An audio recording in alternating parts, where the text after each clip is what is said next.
This week's episode of the Skeptic Zone podcast is dedicated to the memory of Martin Hadley, former president of the Australian Skeptics, who left us far too soon.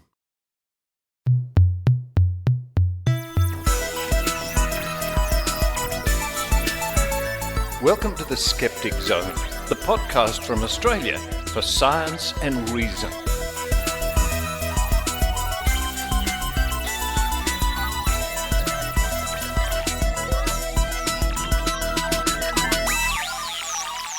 Yes, it's the Skeptic Zone podcast, episode number 681 for the 24th of October 2021. Richard Saunders coming to you from Sydney, Australia, and I'm very sad to tell you that we've lost another wonderful skeptic in the last week, Martin Hadley, a good friend of mine for many years. In fact, Martin Hadley was on the committee of New South Wales skeptics here in Sydney when I joined in 2001.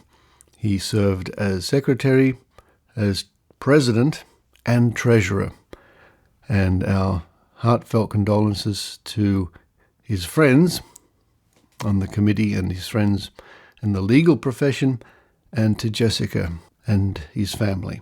Martin, you will be sorely missed. Martin was a wonderful sounding board. His calm, rational, well thought out approach, I think, saved my neck on more than one occasion. But let's look to see what's coming up on this week's episode of the Skeptic Zone podcast. We have part 2 of the interview with Dr. Karl Kruszelnicki. This week, Karl talks about coronavirus in chickens, 3D printing vaccines, fossil fuels and climate change, and lots more. Following that, it's the Australian Skeptics newsletter read by Michelle Bickersma. I think Adrian Hill must be on some sort of vacation at the moment, so Michelle Bickersma from Logical Fallacies. And you can hear all of Michelle's logical fallacies, the segment she did last year at skepticzone.tv. Just look for Michelle's smiling face down the right side, and that will take you to all her logical fallacies. After that, we interview Susan Gerbic from Guerrilla Skepticism on Wikipedia, because they have just reached one hell of a milestone: 100 million page views for their work on Wikipedia. And I hook up with Susan. It was a live video hookup we did at the time, and she will tell you more about that work and what it means. Stay tuned at the end of the episode for more announcements from me. But now it's time for me to run downstairs and have an early morning glass of Chardonnay in the memory of my friend Martin Hadley. While I do that, I hope you enjoy the Skeptic Zone.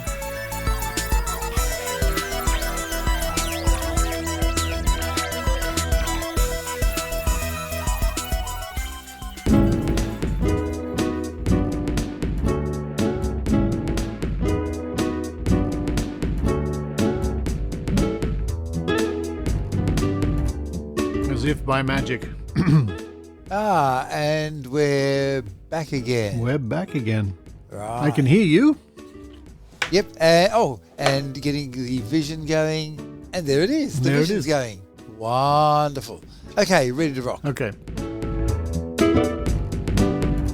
Well, it's my pleasure to once again welcome back to the show Dr. Karl Kruszelnicki to continue our discussion from last week. Karl, last week we were chatting about TikTok. We were chatting about COVID misinformation and how certain internet companies milk you for basically advertising revenue via various sort of ways.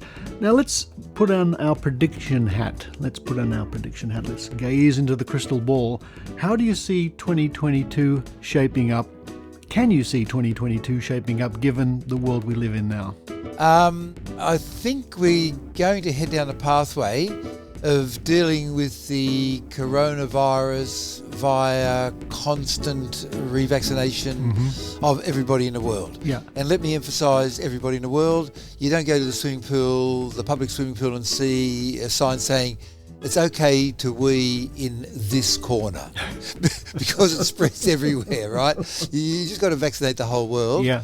And I've got a wonderful plan, which I've been told out of a score of 10 gets 1. Oh, yeah. But nevertheless, I'm still attracted to it. All right. Let's have it. So this is how we're going to get out. So the big one is the coronavirus one, and this is how we're going to get out of it. And it turns out that the the most popular vaccine given right now on Earth is a vaccine against coronavirus. And it has been given to fight coronavirus for half a century. And then suddenly you think, hang on. Half a century? COVID's only been around for about 2 years. And this coronavirus vaccine, or the vaccines, they save billions of lives every year. And then you think, hang on, there's just under 8 billion people on the planet. How can we save billions of lives? Yeah. And this saves billions of lives every year of chicken. Chickens? Correct. So coronaviruses have been around for a while in humans and in chickens, and they were perfectly harmless. I mean, before this one came along, we had the coronaviruses in our nose for the common cold. Right. And that wasn't a big deal. And then the chickens had their coronaviruses, and it wasn't a big deal until in 1937, one of them mutated and it went really nasty. It killed the chickens via lung disease and kidney disease. It could infect 100% of a flock within 24 hours. And if it came into your flock, all you could do was kill them, burn them and bury them and hope that it didn't spread to the other chickens. And there was a drop in chickens around the world until we came up with the first vaccine about half a century ago. Roll forward to today, and the situation is that we've got about 300 or 400 different coronaviruses, chicken coronaviruses. They don't harm us at all. They're roaming the planet looking for chickens to kill. And to keep the chickens alive, we've got about 100 different chicken coronaviruses optimised for the 400 or 500, 300 different types of coronaviruses that can kill them.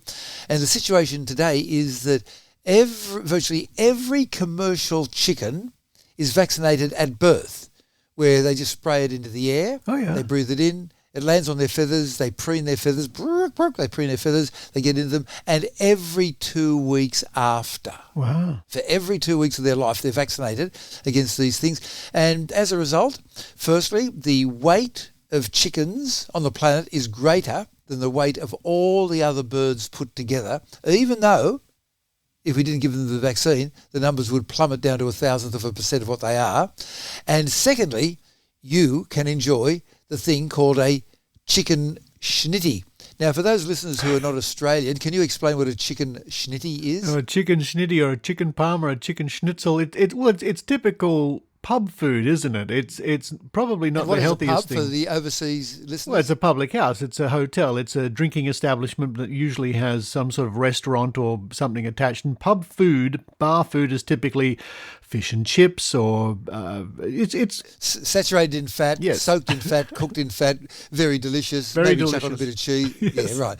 So the point is that there'd be no such thing as a chicken schnitty or fried chicken or baked chicken or chicken soup if it wasn't for the fact that every commercial chicken is vaccinated every 2 weeks. And so if you wanted chicken, you'd hear about this thing called chicken, and then you'd go for a drive out on the outskirts of town, you'd find a farmer, and the farms would be small enough in their chicken populations that they wouldn't be effective breeding grounds. And so the coronavirus wouldn't have a large population to spread through, it would just die out, and you could have just little isolated pockets here and there.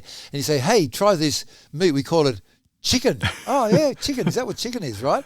And so rolling forward, I see this future, and I'd like to point out that this prediction of mine, or the whole story, was rated in terms of reasonable to believe at 1 out of 10, which is way down there, right? And this is by Professor Doctor numero uno, Sharon Lewin. And so she's a professor of medicine. She's a doctor of PhD in virology. She's also a medical doctor and a specialist in infectious diseases. And the number one part is that she's the boss of the Doherty Institute. So she's got lots of credibility and expertise in these fields where I do not. Let me just point that out. Right. But I tried to get her up to 1.5 and she said maybe. Okay, so here's my prediction. That in sometime in the not too distant future, you'll go to the GP And this is not 2022 to answer your question via a long involved pathway. Right. So maybe it's 2032 that you go to see the GP and they'll say, hi, Richard, look, thanks for coming in. Let's have a look at your DNA with regard to the current strains of coronavirus and looking at the short arm of chromosome 6 where you have the human leukocytic antigen focus. We can see that you've got certain strengths and weaknesses and frailnesses and strengths with regard to the coronaviruses here in the city that you live. Where are you going on holidays for the next 6 months? They'll ask you, and you'll say Wollongong, of course, the centre of the universe, as well as Hawaii. And then they'll look up what coronaviruses are there. And then in the doctor's surgery, using a 3D printer, they will print off a bunch of vaccines that will cover you for the next 6 months in the same way that chickens are vaccinated every 2 weeks. So the coronavirus may mutate to be the same or worse or better. If it goes to be more mild, we won't need this. But if, like with the chickens, it stays nasty, well, we'll just infect ourselves and we'll just have to get vaccinated every 6 months. And that's not that bad because, I mean, you have to redo the sheets on your bed every 6 months whether they need it or not. So 6 months, yes, of course, yes. Well, I actually did discover when I was a drug-crazed hippie, you can increase the lifespan of the sheets by vacuuming them. Did you know that? You can vacuum them? No. You didn't know that? I did not know such that. Life skill. Mate, you can double the time before you have to wash your sheets. But anyway, so that's my prediction. And I'd like to point out that I'm not an expert and that an expert, Professor Dr. Numero Uno of the Doherty Institute, Professor Sharon Lewin, did say she rated it as 1 out of 10 on feasibility. But anyway, that's the kind of the pathway I'm thinking of, for better or for worse, something similar. 3D printers began in the mid-80s as what were called rapid prototyping machines. Really? And so what you would do would be to spray or pour out a layer of a special liquid resin 1/3 of a millimetre thick, and then hit it with ultraviolet radiation in a certain pattern, and then add another 1/3 of a millimetre, and then do the same or a slightly different pattern, and keep on repeating and repeating and repeating. And then after 3 hours, you would have this plastic thing, which would be a high heel shoe. It would have cost you $100 and taken 3 hours instead of $1,500 and a week and a half. And from that, we've moved to cheap little crappy things made out of plastic to we can print machines that are basically the size of my skull. They've got about 20 different metals in them, and they survive in an environment where the temperature is around 1,000 degrees C and the wind is 1,000 kilometres per hour. We're talking about fuel pumps inside jet engines, inside jet engines, fuel pumps inside, not outside, inside. And they used to cost $5 million, but by printing they cost $250,000. Yeah. And at the moment we're just seeing the move from 3D printing of cheap plastics at home into metals. Now the first metal ones are coming online, the first metal 3D printers are coming online, and they're going to be able to print vaccines. Now here's a question for you probably didn't know. Tell me if you know this or not. Did you know that Australia has its own official flock of government influenza vaccine chickens? I must admit, I did not know that. Their only job is to lay eggs, into which a syringe is inserted, and a little bit later a vaccine starts growing following biological processes inside the egg, and then the egg is filtered, and then the good stuff is put into a little vial to give you the influenza vaccine, and the rest of it is kind of, I don't know, they should make a giant omelette out of it, I don't know, or throw it away. But the point is that that's why some people are warned against having an egg allergy. Yes, I've heard that, yes. Right. Yeah, because the vaccines, in some cases, are grown on eggs. Now, the whole thing about this mRNA thing is what you do is you get a bunch of carbon, hydrogen, oxygen and nitrogen and maybe phosphorus atoms, and you line them up and you put them in as feedstock and you shove them into the printer. Now, we're not doing it through a 3D printer. We're doing it in a factory at the moment with the mRNA vaccines. They don't go nowhere near a living chicken egg. A chicken egg is live. Yeah. So they're made entirely from what we'd call dead but organic, meaning they hold carbon, chemicals. And I'm predicting, bearing in mind it's very difficult to make predictions, especially about the future, that 3D printers will be able to print off vaccines. Maybe 10 years is too soon, but I think this would be a good goal for some clever biomedical, biology, sciencey, engineering people to go at and get fabulously wealthy. Because we're going to need vaccines. Yeah. We're going to need vaccines forever. So, hey, get into it. And all that Richard and I ask, we can't patent it because we've put the idea out into the public domain, but all we ask is that you shout us a cup of tea and coffee and maybe a slice of cake one day when you're fabulously wealthy as a billionaire. Or a chicken schnitzel maybe down at the local pub. We'll settle for that. Chicken schnitty, yeah. Let our listeners know, are you working on your next book at the moment? I'm thinking about it.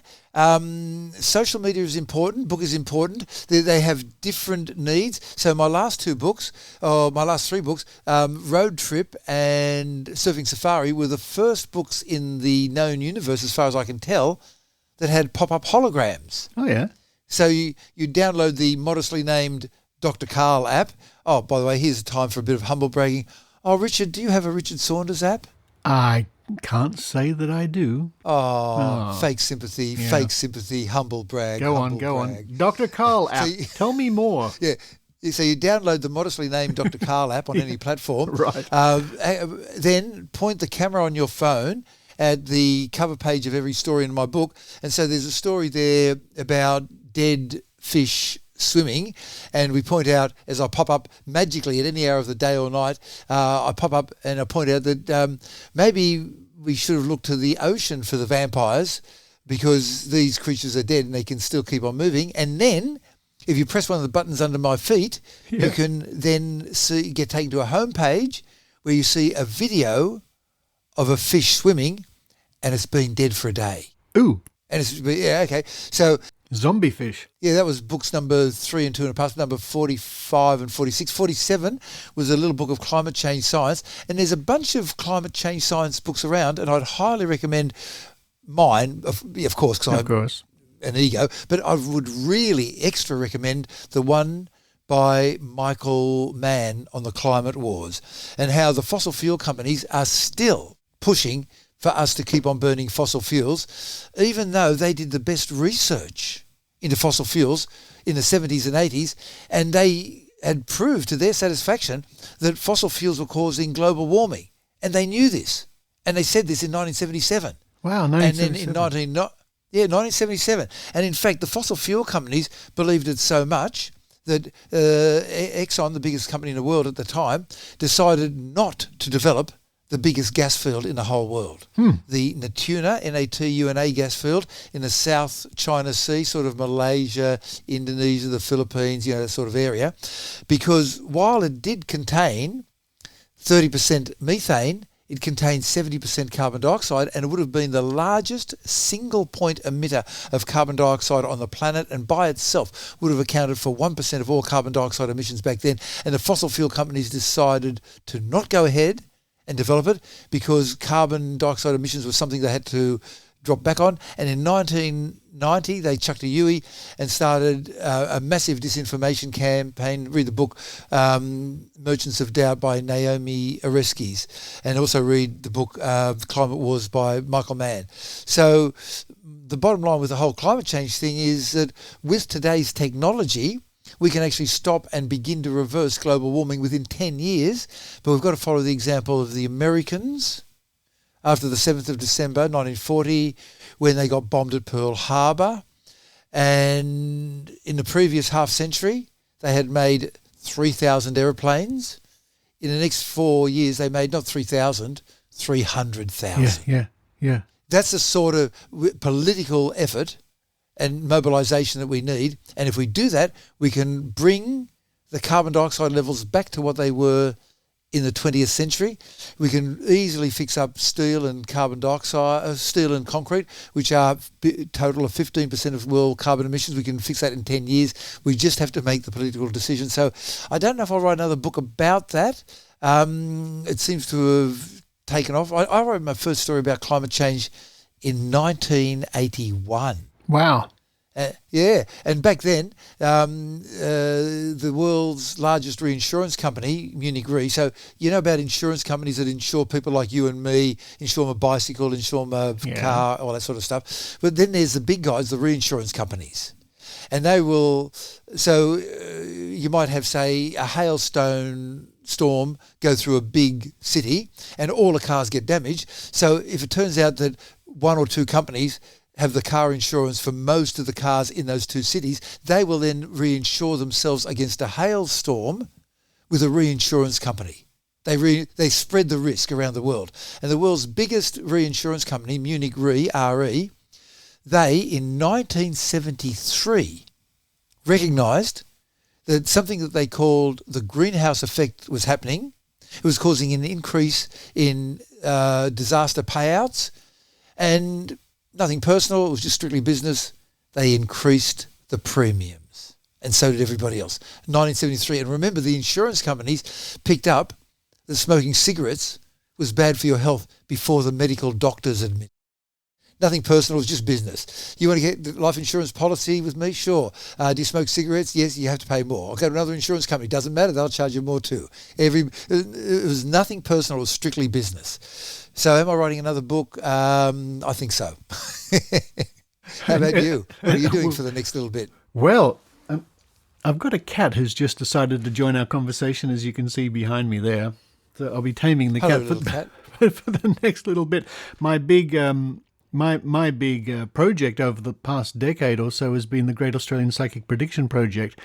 We have catalogued 3,800 plus predictions from psychics in Australia, published in Australia, fully referenced, and that project, the results will be published in a couple of weeks. In some weeks at the Skepticon, the Australian and New Zealand annual convention. So that's my big focus at the moment. It's the biggest, I'm sure it is, by far. It is the biggest of such projects ever undertaken anywhere in the world. Wow. And did they achieve roughly 50% accuracy? You'll have to wait and find out, Dr. Carl, with everybody else when I publish the official results. But I will, tell you that from a skeptical point of view, it's more or less what we sort of thought it would be. Well, were they as bad as Captain Scott? You remember Spock from Star Trek? Yes, Mr. Spock, the guy with the pointy ears. Yes. Yeah, the pointy ears, part Vulcan, yes, part human, yes, had to actually be taken from one female reproductive organ, grown in a vat and then put back again to complete his proper gestation, because it was so complicated, having a human hybrid. His failure rate with predictions was 83%. Mm-hmm. I am very confident, Captain Kirk, that we have only a 1 in 7,200 chance of surviving. Wrong again. He was wrong 83% of the time, and the more confident that he was, the more likely he was to be wrong. That's it. He should have been a psychic then. He should have been a psychic in the project. Carl, I will let you in on the secret maybe in another time, exactly what we found out. But for now, where can people go? Where can they run to find out more about what you're up to? Buy your books, have a look at your TikTok and all the rest of it. Okay, well, it'd be very nice if you bought my books, but you can get the stories for free in a shorter form on the Great Moments in Science program on ABC Radio. So if you're a bit short of dough, I don't mind at all. Also, go to drkarl.com, drkarl.com, and I do free science Q&A sessions with schools all around the world every Wednesday afternoon. If you're outside Australia, we can pick a different time that's suitable to your time zone, and there's all sorts of other free stuff there as well. And if I've made a mistake, please let me know as soon as possible so that I can fix it. And TikTok and Twitter and all that other sort of stuff. Look, but most importantly, if I make a mistake, please let me know as soon as possible. And that's the true spirit of science. Folks, I will link to all those in this week's show notes. Once again, Dr. Carl Kruszelnicki, a pleasure to see you after all this time, and let's hope that maybe early in 2022 we can catch up in person. That would be lovely. PG Keen, catch you then.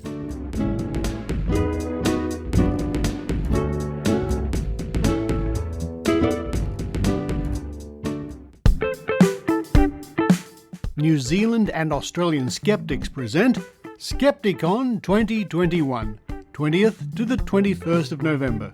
Every year, skeptics in Australia and New Zealand hold their separate annual conferences. This year, it will be different. The two groups are joining hands across the water by holding a joint online event. All speakers will be live streamed from around the world: Australia, New Zealand, the UK, Russia, and more.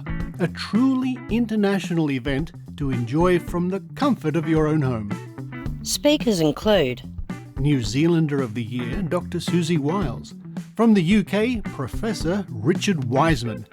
Associate Professor Paul Willis, Dr. Ken Harvey, Annie McCubbin, Lina Yazin, Dr. Helen Patutis-Harris, Dr. Sat Dushi, and many more. tickets are on sale now and are only $40 Australian. That's less than $30 US for both days. For more information and to book your tickets, visit www.skepticon.org.au.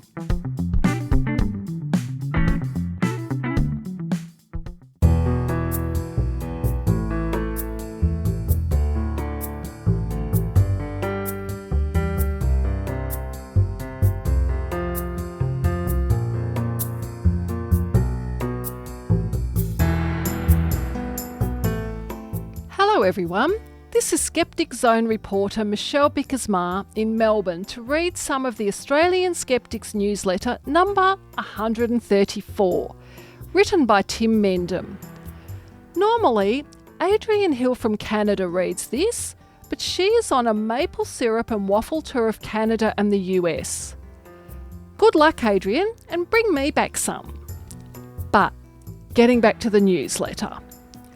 It says we're getting closer to Skepticon 2021 every day, a month away in fact. So if you haven't booked your ticket yet, you should do so straight away. Visit www.skepticon.org.au for more information. Meanwhile, here you can find out what scientists think of science, ghosts, vaccinations real and fake, suggestion and suggestibility, among other things. Okay, Tim, let's see what you have for us. Events. While some skeptics groups are running their regular Skeptics in the Pub get-togethers online, same talks but BYO beer, an increasing number are returning to the live face-to-face format. Check your local guides to see when and where such activities are on, or if they are on, considering any COVID restrictions. Skeptics in action. If you have any ideas for stories or want to contribute to Skeptics communications, such as the magazine or Facebook page, or just have something you want to get off your chest, then you're welcome to get in touch. News leads should be sent to newstips@skeptics.com.au. Submissions for the magazine, etc. should go to editor@skeptics.com.au. Comments and suggestions, even rude ones, should also go to editor@skeptics.com.au. Remember that each story comes with a link you can click to find out more when you subscribe to the newsletter. Items of interest. Arkansas is home to the world's most haunted hotel. Towering over the town of Eureka Springs, Arkansas, the Crescent Hotel is one of Arkansas's most famous buildings. Built in 1886, the Crescent has become a popular wedding destination. However, it is also said to be the most haunted hotel in America. But hang on, the headline says the world's most haunted. Since when has America been the world? And a philosophical question to ponder in those sleepless, etymologically challenged hours. Can a one-item list be a list? Psychics at large. Two stories that are currently receiving a lot of coverage are about psychics who are said to have been a bit naughty. A husband is suing a psychic for failing to remove a curse on his marriage. A man is suing a psychic for fraud, alleging she falsely promised she could remove a witch's curse apparently put on him by his ex-girlfriend for the small price of $5,100. Faux French psychics who scammed the elderly. US law enforcement busts an international scheme based in France involving druids, money, sacred rubies, and thousands of victims. There is much more to read every other week in the newsletter, and you can sign up by visiting www.skeptics.com.au. But for now, this is Michelle Bickersma signing off.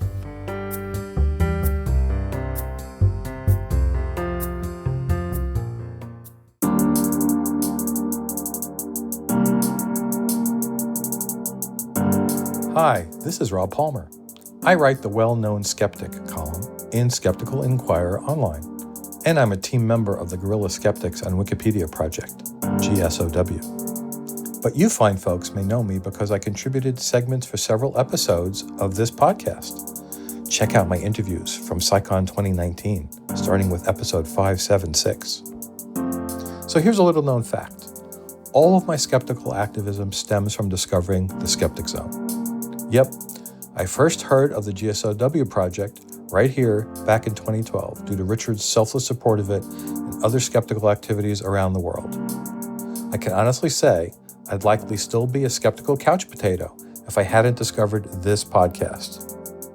So besides giving back to the Zone by contributing occasional segments, I contribute to the success of the show with ongoing monthly micropayments, and I'm asking you to consider doing the same.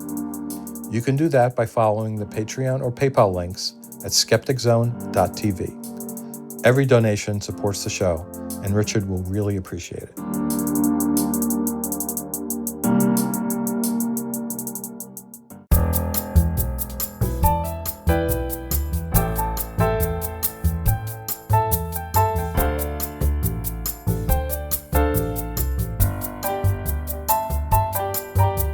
I think we need to think.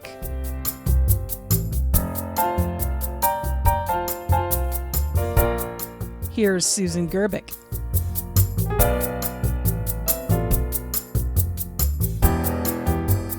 We're waking up. Well, I mean, I should have got out of bed a little while ago. But hello, Susan Gerbic, and congratulations. Yes, it's exciting, isn't it? I'm thrilled. I'm just absolutely thrilled. So you asked me some questions for your audience, and then I will answer them because I'm so tongue-tied today. I don't even know what to say. I'm so excited about all sorts of stuff. Well, Susan, before I get into that, why are we so happy? What are we celebrating exactly? We're celebrating the 100 million Wikipedia page views. So the first page that we had ever considered one of our Wikipedia pages that we ever wrote was, I rewrote Brian Dunning's. Yeah. And then we went to Phil Plait. Right, the bad astronomer. Good man, These are in English. Then Derek Colanduno from Skepticality. Yes. James Alcott from the CFI.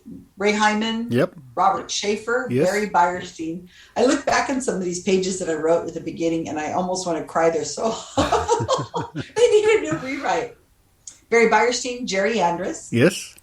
That was one of our favorites. Mark Edward, Ben Radford, Committee for Skeptical Inquirer, James Randi Educational Foundation, and so on. Wow. We started back. The first page I have on here was from April of 2010.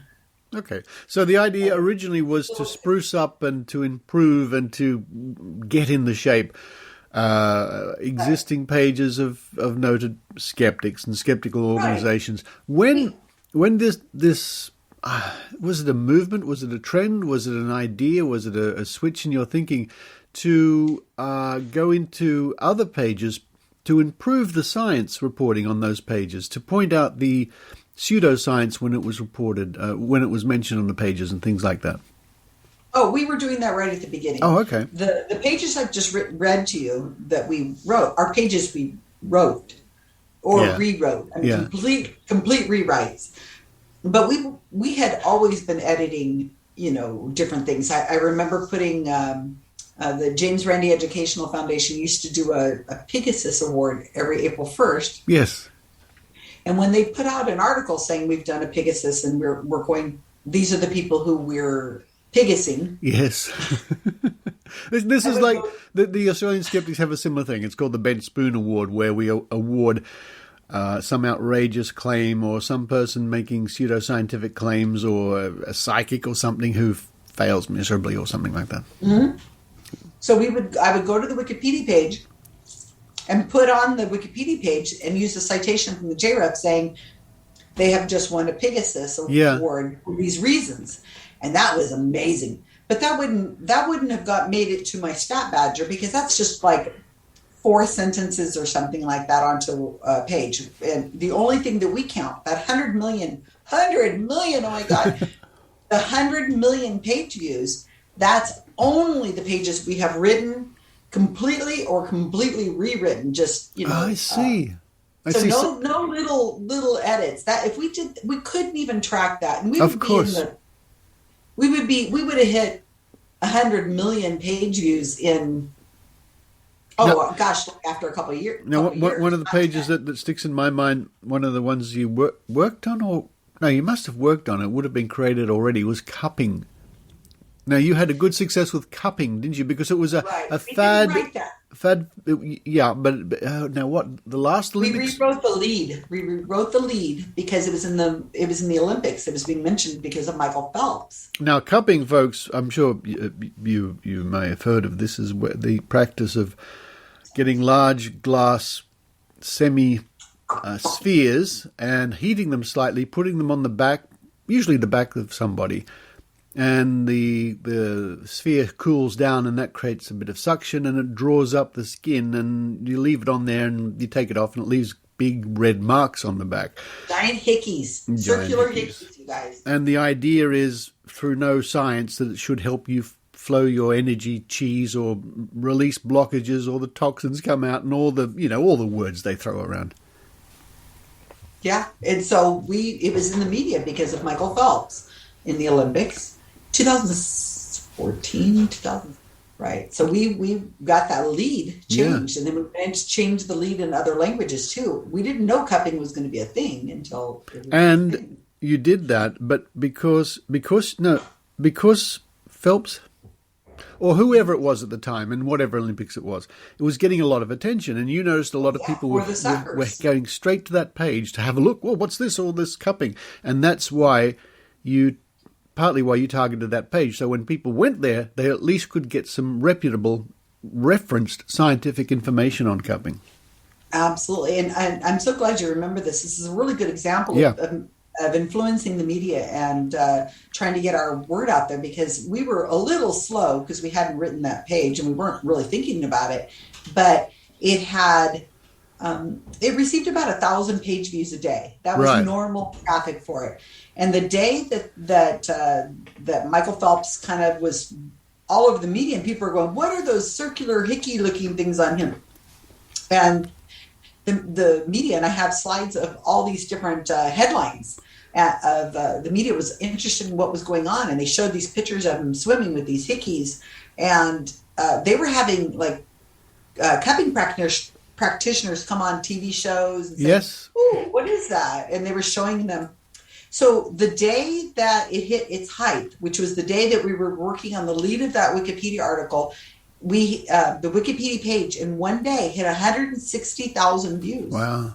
From 1,000 to 160,000 in one day. Yeah, well, it was big news. I mean, because these famous sports stars were standing up and walking around the pool, and everybody could see clear, and they still do it. I mean, in the last, the Olympics just gone, I'm sure I noticed some athletes, some swimmers celebrity with or whatever. cupping and you marks. know, whenever they tweet it, because you'll see, well, I don't follow it, but from what I understand, you can watch the stats of a Wikipedia page, and they usually correspond with whenever, like, the Kardashians or something has posted something, a tweet about how they've gotten the cupping or whatever. Oh, and you'll see the spike on the cupping go up. Yeah. So people are hugely influenced by celebrity and sports figures, and they want to be like them, and they think that they're not only cool, but, you know, they want to follow their lifestyle. Now, So, you've had some interesting times with doing the work, the cabal, the team you have, and we'll get to how you folks, you at home, can be part of this movement, this revolution. You've had some interesting interactions with so-called psychics who you've written about over the years, because that's what you do. You go onto their page and you put referenced factual information about these so-called psychics, and sometimes that's the last thing they want to have on their page. Oh, we've heard it from a lot of people that they will say, oh, whatever you do, don't go to my Wikipedia page. It's all lies. Right. We've heard this from anti-vaxxers. We've heard it from the Brzezinski Clinic, the cancer clinic, when we rewrote that Wikipedia page. It was on their FAQ on their website. It said, do not go to our Wikipedia page. And different psychics have said as well, they'll tell their fans, don't go there. Or if the fan says, what is this information I read about you on your Wikipedia page? They'll say, anybody can write anything on Wikipedia, so just ignore that. Yeah, they'll denigrate it. So often. I'm sure it bothers them way more than we think. I remember Jeanette Wilson had a cow. That was the one from the UK. Jeanette Wilson's from the UK. Yeah, but she lives in New Zealand now. Okay, now she's one of the gaggle of psychics who bill themselves as blah blah blah leading psychic, or this most celebrity psychic to the stars, and they come and go. She's also anti-COVID. I mean, anti-vaccine. Right, of course. You did I did a whole expose on it with New Zealand skeptics. Well, why don't we use this as a great segue? So, not only do you go on and you add the correct references and citations to their Wikipedia page, but you also do stings, your famous stings, all named after food. Operation. Again, Mark has named them. Operation, everything from pizza to hot chocolate to whatever you call them. And this is where you will be part of the audience of a virtual meeting of a psychic, or you go in person and you do undercover work. Yeah, absolutely. And I try to, and I succeed a lot of the time, to get people within our community to help. Yeah. It's not just me, because I might come up with a plan and I might instigate it and pay for it with funds from our nonprofit. Please donate, people. I put the link in the chat. We need money to help. Well, you can mention that link when we wind up. We'll do that. Yep. Right. Okay. Well, it's also on my Facebook feed. I just put it there. Right. So anyway, the point is that we went in and I recorded Jeanette Wilson in one of her workshops, and she didn't expect to be recorded, because she always says, oh, I'm pro-vaccine. I'm pro-mammograms. I have no problem with 5G. She says these things in public, but in private, she's telling her people in the workshops completely opposite. So I recorded her, and I got at least 16-minute rant of her talking about vaccines and how she's anti-vaccine. And so I gave the video I had recorded to a reporter from New Zealand, from Spinoff. Is that what it's called? Spin. I don't know. I don't know that one. Remember the name? It's a main paper. Anyway, so he interviewed me, and he listened to the recording, and then he talked to Jeanette Wilson and interviewed her, and she said, "Oh, I'm pro-vaccine. What are you talking about?" And he said, "I just listened to the video." Yeah. And she's like, "What video?" Because people will tell us that she'll do a workshop, record it, and then her husband will hit pause when she gets to the anti-vaccine stuff. Wow. And then turn it back up again. Yeah, it's really interesting. The spinoff. The spinoff. Okay, yep. Yeah, so she is trying to keep that out, but the reporter said, "Oh, I just listened to this video, and I didn't make the video public. I just gave it to reporters." And so she was furious, and she had a fit, because when she found out she had a Wikipedia page, We can create a Wikipedia page when they get enough media coverage. Yes, well, it's coverage because we gave them the stuff to give her publicity. I see. Well, negative So publicity. that's the thing. Some people say, "Oh, why haven't I got a Wikipedia page?" Well, there's a certain criteria you have to meet, and that's not in your Very hands. strict. That's simply Especially when you're living. Yeah. Well, my plea is for you to keep going, not necessarily on mine, of course, but more important people. Please don't stop. This is such fascinating work you do. Now, as I said before, why don't you tell our listeners how they can get involved? Where should they go on the internet to find out more? Well, they should come to Facebook and just message me if they are, really have some serious questions. I'm happy to answer questions. Our secret cabal is located on Facebook. Yep. So I'm very wary of making sure everybody understands that before they get all excited and say, I will never, ever use Facebook ever in my life. Because that's where we're located. Maybe someday we'll move. But it makes it easy for us to be able to communicate and share. And we are kind of a social group. We can see each other's posts and talk about each other's dog or whatever vacation they're taking. So we like that social aspect. But at the moment, Facebook is the perfect place for us to go through. But if they really want to just to have some information, we do have a Facebook page where it has a lot of information on it. We have a website that's called gsowteam.org, and you can get information there. You can also go and just watch. We have a Facebook page called About Time, which is the name of our nonprofit. It's About Time Project. You can find it on Facebook. And there you can watch the thread of every time we post a new Wikipedia page, we talk about it. Every time we do a new sting, we talk about it. Every time there's some kind of new thing that's happening in the activism world that we're in, we talk about it. Conferences we go to, all that kind of stuff. And we're going to be doing some, I understand we're going to be going to conferences in 2022. Ooh. So we're hoping to have some scholarships for the people who attend. I'm angling. I'm talking to people in Canada, and I'm angling for maybe a North American trip early in the new year where I hope to, if you're listening, Adrian Hill, maybe get up to Calgary or something like that and have some maple syrup. I would love to go to Calgary too. Yeah. Wouldn't that be fun? There's so many places I'm dying to visit. There was a lot of things I had to put off. And you guys, I really want to come out to your group and talk to you one-on-one. And I know Richard will do the same thing. Yeah. Whatever we can do. We really want to meet more people. And it helps grow. It really helps grow the community whenever we're... Yeah. Well, Susan Gerbeck and Richard Saunders visit Calgary to eat maple syrup with Adrian Hill tour. We could call it that.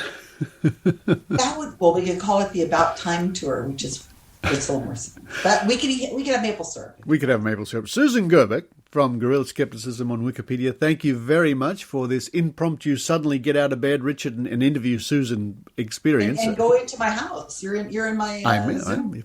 His Zoom room, you guys, is my background of my room, so it looks like he's at my house. But every week when we play trivia or we're doing the prediction project, I always end up in your house for some strange reason. It's all weird. Oh, Susan, it's so weird. I look forward to seeing you in person next year. That'll be just fantastic.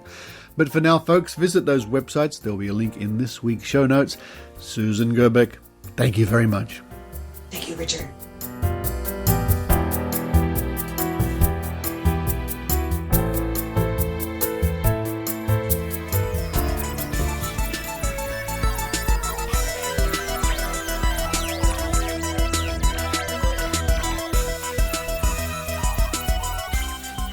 Thank you for listening to the Skeptic Zone podcast. Now, this has been brought to my attention by a few people. Candace Owens calls on the US to invade Australia. What? And this particular information comes from Yahoo News, and this was brought to my attention by listener Graham Donald. What does it say now? It says, Candace Owens calls on the US to invade Australia. Candace Owens has called on the US military to invade Australia, calling the latter a, quote, tyrannical police state, end quote. Owens made the comments on her self-titled Daily Wire TV show. Yep. And I had a quick look at that, and she's saying, when are we going to invade Australia, liberate these poor Australians living under a tyranny, or whatever it is. I wonder where she gets her information from, because although we had restrictions and various requirements which made perfect sense, which the vast majority of Australians did and knew why they were doing them and accepted them. It wasn't fun, but we accepted them. Yes, there was a small minority of people making trouble, protesting down the streets, helping to spread the virus. Even yesterday in Melbourne, they're still carrying on to even suggest we're living under some sort of tyrannical state and we need liberation is just bizarre. But then again, that's what we're used to with the freedom fighters and the anti-vaxxers. So a message to all my listeners in the United States of America. We're doing okay. Thank you to all those people who continue to support the Skeptic Zone at Patreon or PayPal, or who have come on board in the last week, like my good friend Leonard Trammell from the Bay Area. Thank you, Leonard. He's come on board as a Patreon sponsor. And you too. Oh yes, you too can come on board as a Patreon sponsor or PayPal by visiting www.skepticzone.tv and clicking the subscription link. And while you're there, look at the top of the page and you'll discover the new TikTok link. Yes, Skeptic Zone is on TikTok. I haven't got that many followers yet. Well, I'm sort of new at this. But if you go there, if you are into TikTok, why don't you click that TikTok link, have a laugh at some of my TikToks, and become one of my TikTok subscribers, and we'll see if we can get those numbers to come up. Although I am horrified that the TikTok I have put up with the most views so far stars Brian Dunning from Skeptoid, so go figure. And just before I go, some good news from Maynard, our reporter Maynard. He has more gigs lined up now. Things are starting to ease here in Sydney. So much for living under the thumb of the government. No, we are actually quite free, and we're free to go to gigs, and Maynard will be doing some gigs. For more information, please visit maynard.com.au if you live in Sydney, and you can go along and enjoy a Maynard experience. But for this week, this is Richard Saunders signing off from Sydney, Australia. You've been listening to the Skeptic Zone podcast. Please visit our website at www.skepticzone.tv for show notes, contacts, and to access the back catalogue of episodes going back to 2008. You can follow the Skeptic Zone podcast on Twitter at Skeptic Zone, visit our Facebook page, or leave a review on iTunes. You can also support the Skeptic Zone via Patreon or PayPal. The Skeptic Zone podcast is an independent production. The views and opinions expressed on the Skeptic Zone are not necessarily those of Australian skeptics or any other skeptical organisation.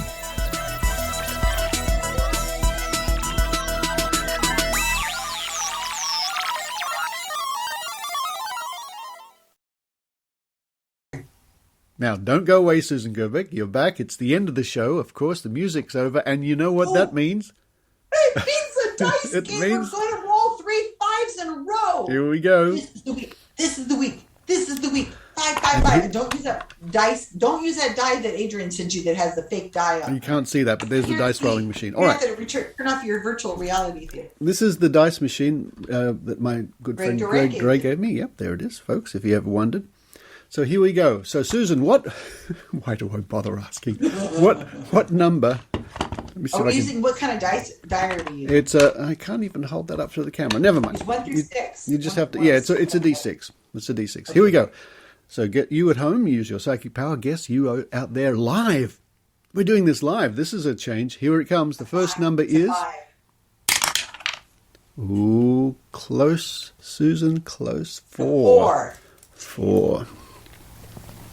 I swear it's rigged. Okay, next number. Here it comes. Here it comes, and I can see it.